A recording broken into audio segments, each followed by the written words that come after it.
Alright, got me an update on my Angels and a few other tanks. As you can tell, I divided the 10 gallon. I had the two big Angels.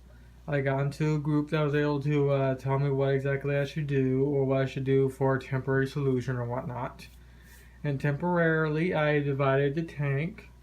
I'm either A, going to get fake or real plants, so heavily plant this tank and remove the divider, or B, get heavy plants and extra fish to give them something to swim to have in the tank other than just themselves, or C, a bigger tank.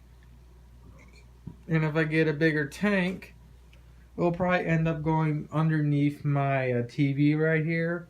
I'll make a custom little stand and whatnot that way so the tank will be up at this level. That way so I can just place my TV on top of it. I'll build a custom tank lid for it.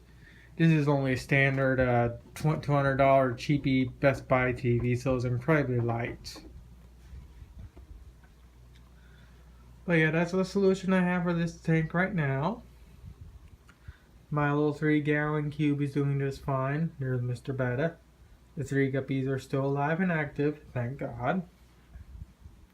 My other 10-gallon, the mollies are still active. My Angels, which are actually over here now, are still doing great. Sorry about not focusing in correctly. White Knight's hanging out behind the filter back in the back of the tank. That's where he tends to stay a lot mostly. And I really love these big long finned Angels. And that's the one nice thing I like about my setup. Right here is my computer. If I want to look at a fish, I can go to the left and I see my beautiful Angels, my mollies and whatnot.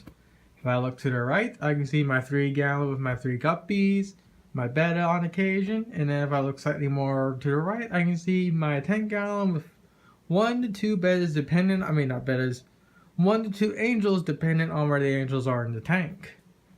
That's kind of what I wanted to have when I was doing this setup in my room. Now I may want to add a few more fish into this tank, I don't know yet. I may add a few more guppies into this tank too to make it a little more lively, maybe maybe 2 mollies, I don't know. I think the last update for now is my goldfish tank. I did a water change today of 5 gallons, which brought the tank level down to about here, which is about half pretty much. And that was because I got 3 new fish. Here's 2 of the golds the 2 new golds I got. And here's the other gold I got. They're all from the 30-cent bin. So that's kind of why I did the water change. I also did med the tank just in case. And I added a temporary sponge filter to this side of the tank to help with the filtration and whatnot. With that said, everyone's still alive and active, thank God. And then the only thing I really got to do now to this tank is just cover the bottom of the tank with more darker gravel. Actually, I'm gonna do one more update. I haven't chimed in on the Amazon sword right here in a long time. The last video I did was on this Amazon sword of when it was about to die.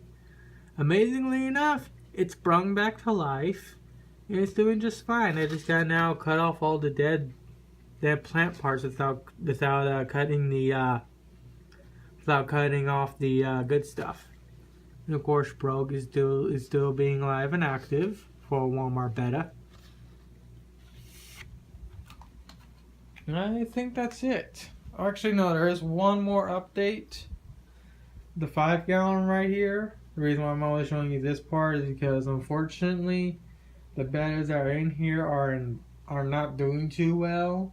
I've tried my best with my knowledge of how to care for these guys, but they're at that stage of they're most likely not going to make it. I've meted the tank.